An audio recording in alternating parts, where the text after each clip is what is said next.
1981 সালের 30 মে ভোরে চট্টগ্রামে এক সেনা বিদ্রোহে নিহত হয়েছিলেন বিএনপির প্রতিষ্ঠাতা এবং তৎকালীন রাষ্ট্রপতি জিয়াউর রহমান। তার লাশ গায়েব করার পেছনে ভূমিকা ছিল সাবেক সেনা কর্মকর্তা মোহাম্মদ মোজাফফর হোসেনের। সে সময় তিনি ছিলেন সেনাবাহিনীর একজন মেজর পদমর্যাদার কর্মকর্তা। হত্যাকাণ্ডের পর তিনি পালিয়ে যান। তাকে ধরিয়ে দিতে সে সময় পুরস্কারও ঘোষণা করা হয়েছিল। দীর্ঘ ৪৫ বছর পর বুধবার ১৫ জুলাই রাতে রাজধানীর বনানী থেকে তাকে গ্রেপ্তার করেছে গোয়েন্দা পুলিশ। এরপর সেনাবাহিনীর কাছে হস্তান্তর করা হয়।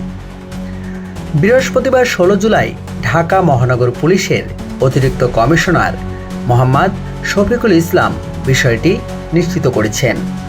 জিয়া হত্যাকাণ্ডের পর সেনা বিদ্রোহ ব্যর্থ হলে মেজর মোজাফফর সীমান্ত থেকে দেশের বাহিরে পালিয়ে যেতে সক্ষম হন। এরপর দীর্ঘ ৪৫ বছর ধরে আত্মগোপনে ছিলেন।